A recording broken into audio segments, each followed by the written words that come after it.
back to Movies on the Brain. I'm Jason, and today we dive deep into the roaring chaos of Godzilla Minus One, directed by the visionary Takahashi Yamazaki. This film stars Ryunosuke Kamiki in a performance that's as monstrous as the king of the monsters himself. Buckle up because this review is filled with spoilers. I just watched the dubbed version, and this is my raw take after the first viewing. Let's dissect the destruction and marvel at the mayhem that is Godzilla Minus One. Warning: I will likely mispronounce a lot of the actors' names and their filmographies due to me not really knowing Japanese and not familiar with Japanese television or movies. But before we get into the cast, let's see how it did in the box office. Godzilla Minus One had a budget between $10 and $12 million. In its 9 week theatrical run, it made $115.8 million worldwide. It opened at number 3 at the end of its opening weekend of December 7th, finishing behind Renaissance, a film by Beyonce, and The Hunger Games: The Ballad of Songbirds and Snakes. When it left the box office the week of February 1st, 2024, it left number 7 in the box office, finishing its theatrical release behind the likes of Beekeeper, Wonka, and Migration. Now let's look at the cast and some of their other works we've been in. Again, be aware that I am not familiar with Japanese, so I may be saying the names wrong, but I'm going to try my best. So let's go with Ryunosuke Kamiki as Koichi Shikishima. Kamiki has also been Bo in Spirited Away, Markle in Howl's Moving Castle, and Tadashi Ino in The Great Yokai War.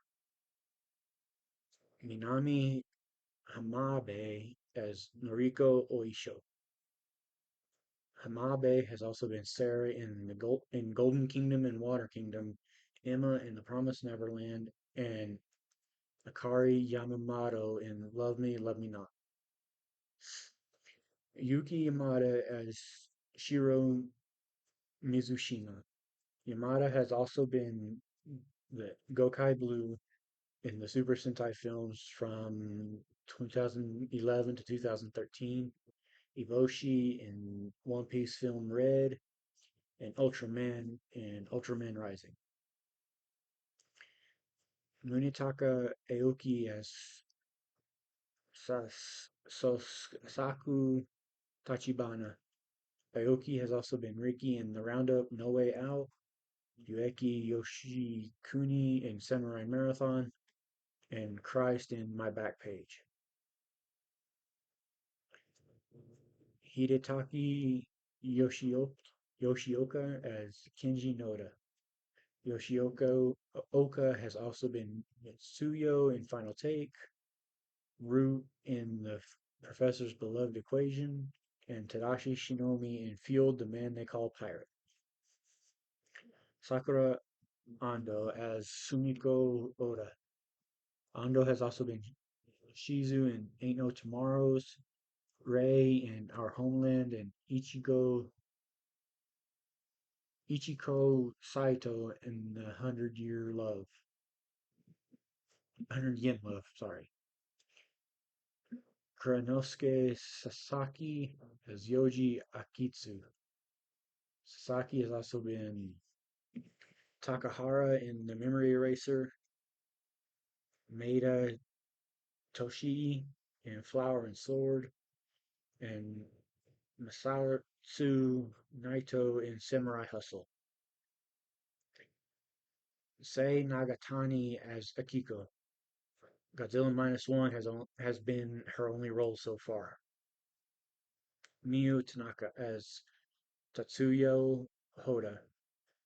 Tanaka has also been Yosuke Tendu in the Yakuza video game series, Benedict Wong in the MCU Japanese dub, and Han Ming in the anime series Kingdom. Yuya Endo as Tadashi Tadamasa Saito. Endo has also been Nagayama in Hot Road, Kenji Sawada in The Hit Parade, and Nobu in the web drama high school. Now let's look at the plot. In 1945, near the end of World War I, kamikaze pilot Koichi Shikishima lands his Mitsubishi A6M0 at a Japanese base on Odo Island.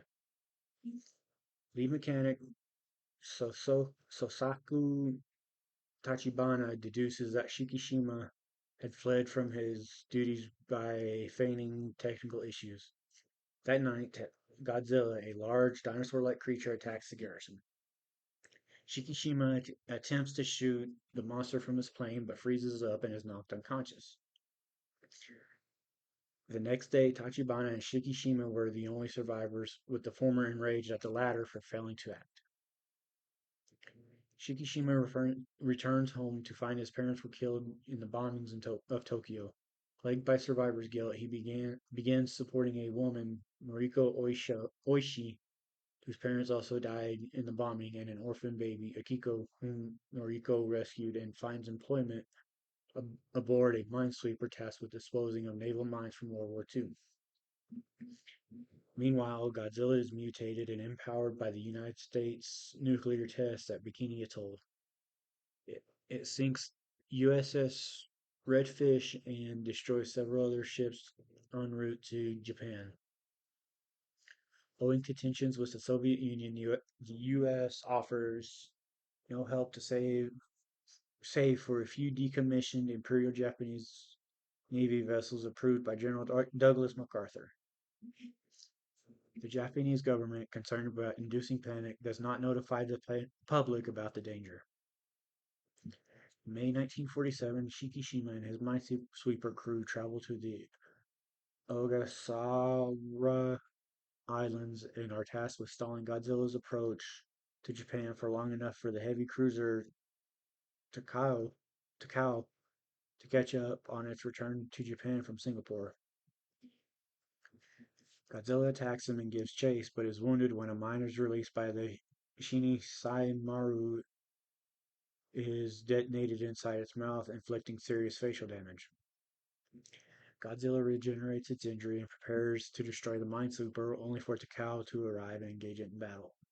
Though Takao manages to stun Godzilla with its main guns, it is destroyed by the monster's heat ray. After returning to Tokyo, Shikishima opens up to Noriko about his encounters with Godzilla. Days later, Godzilla makes landfall in Japan and attacks Ginza, where Noriko works. She narrowly survives the initial attack and is reunited with Shikishima. Enraged by tank fire, Godzilla obliterates much of the district with its heat ray, killing tens of thousands. Noriko pushes Shikishima to safety but is caught in the blast and is presumed dead. Devastated by the loss, Shikishima vows revenge. Frustrated by the government's inaction, one of the Minesweeper's crew, former naval engineer Kenji Noda, devises a plan to destroy Godzilla by luring it out to Sagami Bay before surrounding it with Freon tanks and rupturing them, lowering the water's buoyancy and sinking it, letting the resultant water pressure crush it. Should the plan fail, balloons will be inflated under Godzilla to force it back up, killing it through explosive decompression. To enact his plan, Noda has recruited Navy veterans to crew disarmed IJN destroyers. Shikishima recruits Tachibana to repair a broken down Kyushu J-7W Shinden fighter. He plans to kill Godzilla in a suicide attack by flying into its mouth and detonating the explosive charges on board. He leaves Akiko in the care of his neighbor Sumiko before Godzilla resurfaces.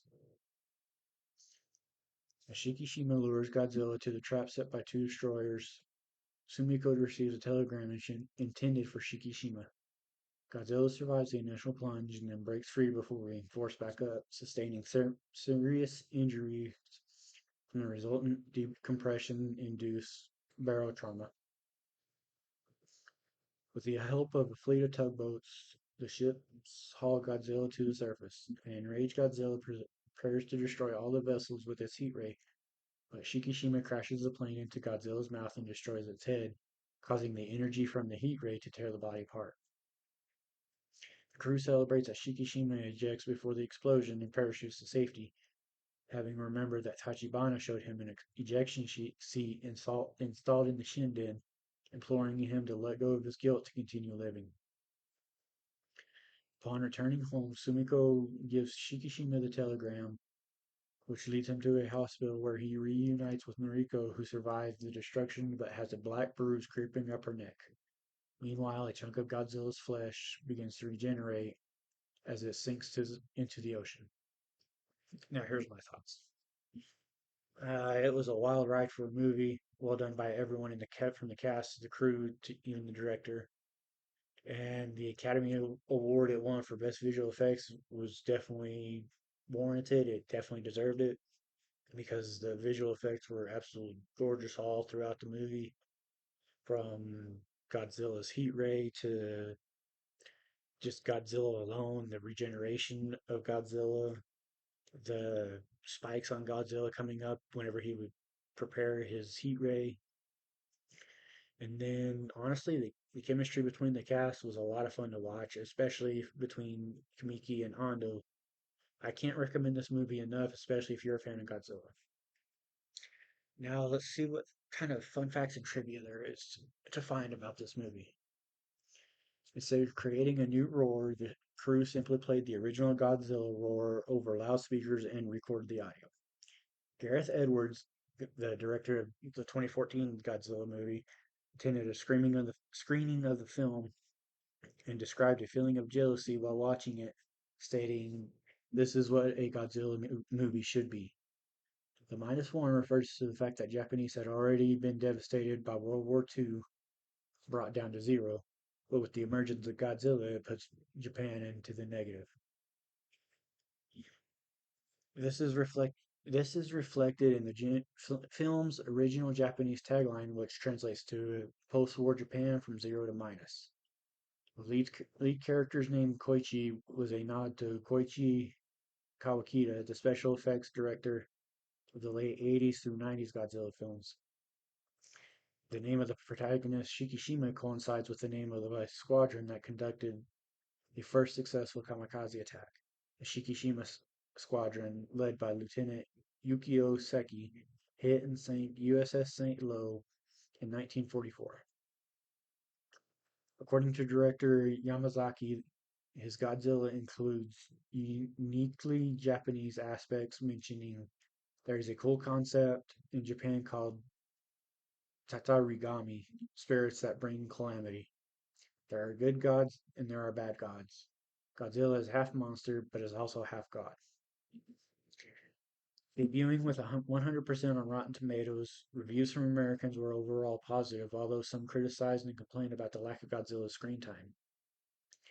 When the first negative review was posted, Yamakazi Yamazaki simply tweeted in response, "Finally, LOL." Steven Spielberg, himself a fan of the original film, heavily praised this film and saw it 3 times in theaters. IMAX, nonetheless. Director Takahashi Yamazaki compared this to being praised by God. The film was not only the first Godzilla film to be nominated for an Academy Award, but is also the first Godzilla to win. It was also the first Japanese film and first Asian film to be nominated and to win in the Best Visual Effects category. This movie was the first non-English language live-action film to hit the top spot domestically in the U.S. in its first week, the last one being Hero in 2004. This film beat every Hollywood MonsterVerse movie film at the Japanese box office, outgrossing each of their individual totals. There were 35 people who worked on this film, creating 610 shots in just 8 months at Shofu Studio and under the supervision of Takashi Yamazaki and direction of Kyoko Shibuya. And that wraps up our deep dive into Godzilla -1.